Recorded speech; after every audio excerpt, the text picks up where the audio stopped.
Hi, I'm Prajwal from Indie Crypto, and in today's video we'll see how to buy and sell Bitcoin with Indian rupees.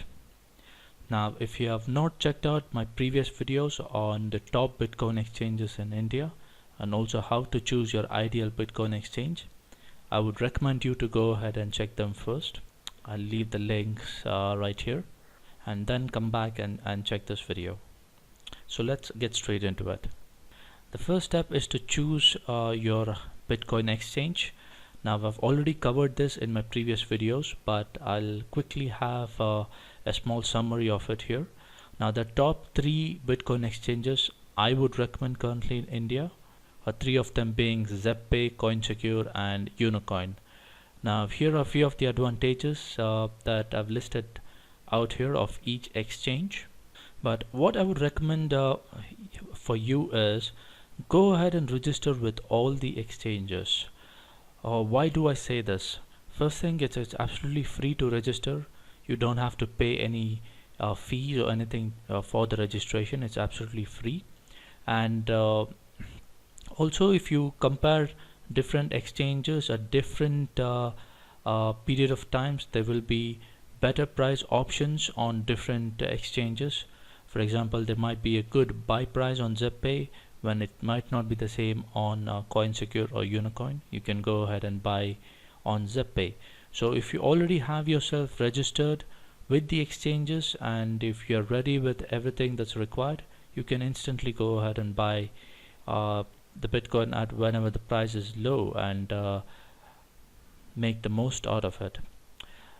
The third thing is convenience. Now, some of these exchanges are also app based. Now, if you're not able to access your computer, you can quickly place an order on your app, or if you have more time to go through, then you can go through CoinSecure and place a bid order and get the Bitcoin at a lower price. So convenience plays an important role if you have accounts on all the Bitcoin exchanges. And the last point is most of these exchanges do have some contests and offers from time to time, depending on the seasons, depending on the festivals.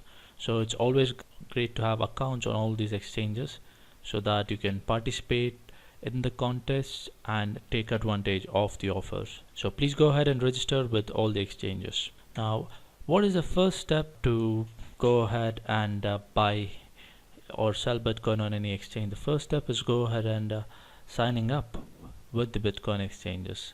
Now, here are a few things that you would have to remember and do carefully while signing up or registering with any of the Bitcoin exchanges.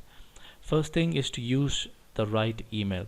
Now, what do I mean by right email? When I mean right email, please use an email that only you can access.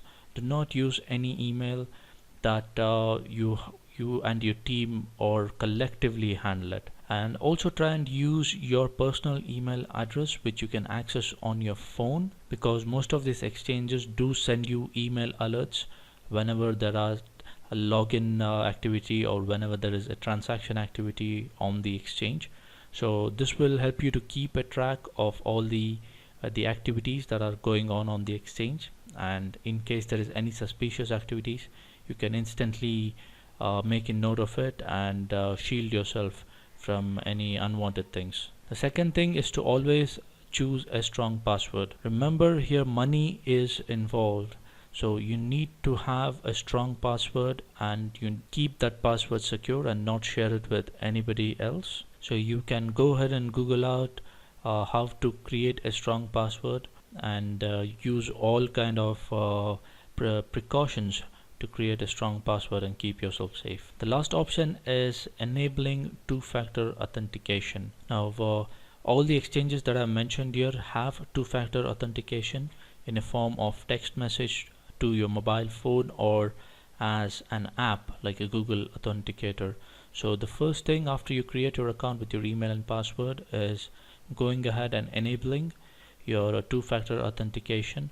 So this will just add another security layer for your exchange. So whenever you log in or whenever you try to deposit funds or withdraw funds or Bitcoin, this two-factor authentication will help you in securing your account.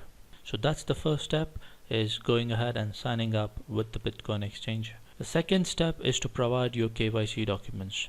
Now all the Bitcoin exchanges that I've mentioned here in India follow their own procedure of KYC and AML, that's know your customer and anti-money laundering policies. So you'd have to go ahead and get yourself verified before you place any buy or sell order with any of these exchanges. Go ahead and have a soft copy of your PAN card, any of your photo ID like your Aadhaar card or passport, and also a soft copy of your address proof like your passport, bank statement, your driving license. This will help you in instantly uploading it onto their websites, so that they can go ahead and verify your KYC documents and approve your account. I would also recommend you to go through the FAQ sections of these exchanges to know if there is any other document that might be required for you to submit, and if in case that's required, go ahead and submit that as well. Now these documents that I've mentioned here is only for individuals. Now if you're a corporate company or any other kind of entity, then you'd have to contact their customer support or go through their FAQ knowledge base to know what other documents you might have to submit to get yourself verified on. So the second step is to provide your KYC documents. So now once that is done, you would have to link your bank account. Now why do you have to link your bank account? This is important because after linking your bank account, you will be able to transfer funds to your Bitcoin exchange, and only after that you'll be able to place a buy order with the exchange, or if you are selling Bitcoins on the Bitcoin exchange, you can transfer that funds back to your bank account. So linking your bank account is also a very important procedure. So what are the details you would have to provide them? You would have to provide your account name, account number, bank account type, like if it's a savings bank account or a current account, and the IFSC code. These are the things that you will have to submit to your Bitcoin exchange. Also make sure that the account name in your bank account matches with the KYC documents. The name on the KYC documents that you're providing should match with the account name on the bank account. This will make things a lot easier for you to instantly link the bank account and get yourself verified. Else there will be series of emails asking you a lot of questions, and your account might not get approved or verified on the Bitcoin exchange itself. Now that's one part of linking your bank account, where you're providing your bank details to the Bitcoin exchange. You would also have to add the Bitcoin exchange's bank account to your bank account as well. Now what do I mean by this? Say for example, if you're using a SBI account, you'd have to log in to your SBI account using your account ID and password, and then go ahead and add the Bitcoin exchange's bank account there into your transfer funds section by adding their account name, number, bank account type, and IFSC code. Now once you add them, it might ask you to verify by sending an OTP or one-time password to your mobile phone. And once you have the bank account added to your bank's online portal, you should be able to transfer funds to the Bitcoin exchange. So two things here to link your bank account. First is providing your details to the Bitcoin exchange, your bank details.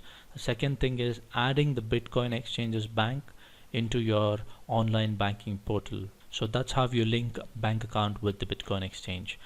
Now whenever you're transferring funds to your Bitcoin exchange, I would always recommend you to use either IMPS or RTGS.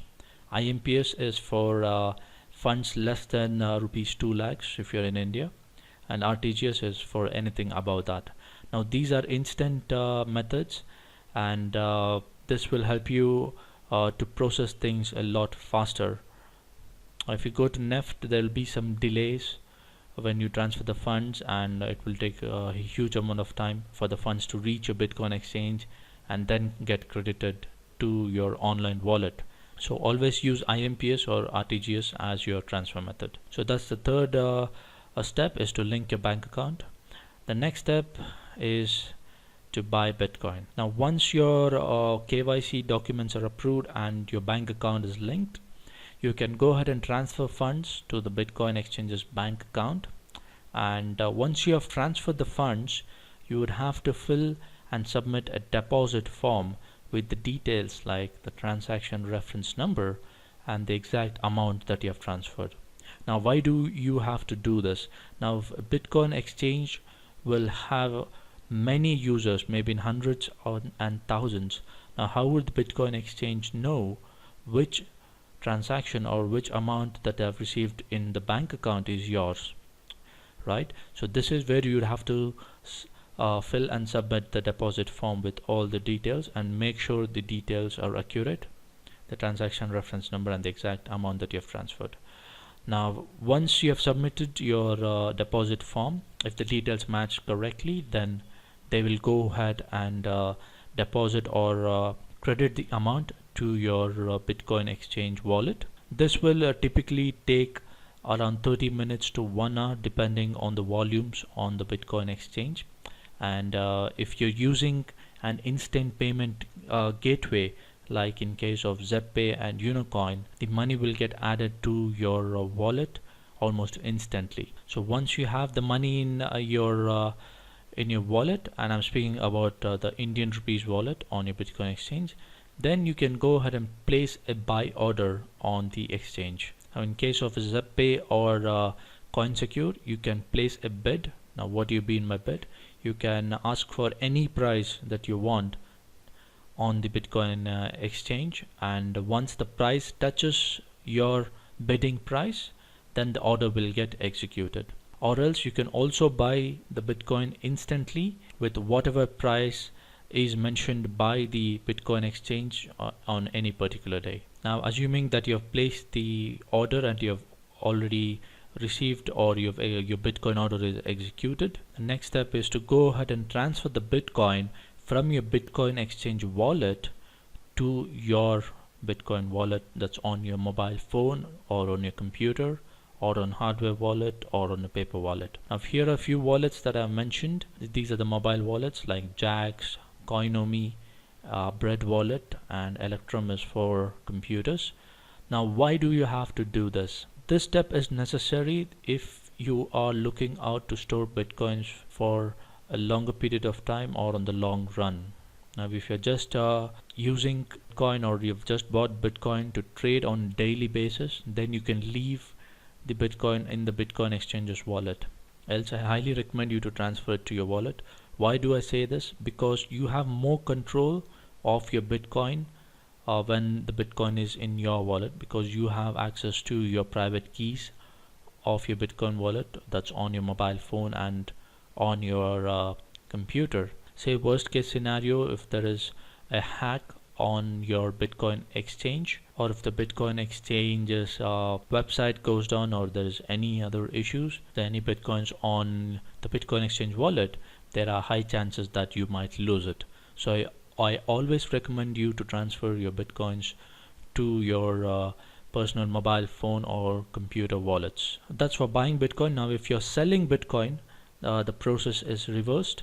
The first thing you would have to do if you have the Bitcoin on your mobile wallet is to transfer it to the Bitcoin exchange's online wallet.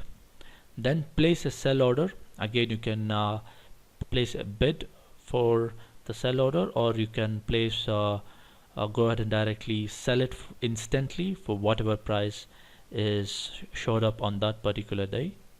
And once your sell order is executed and you get your INR or Indian rupees credited into your Indian rupees wallet on the exchange, you can go ahead and submit withdrawal details, like how much money would you like to withdraw to your bank account.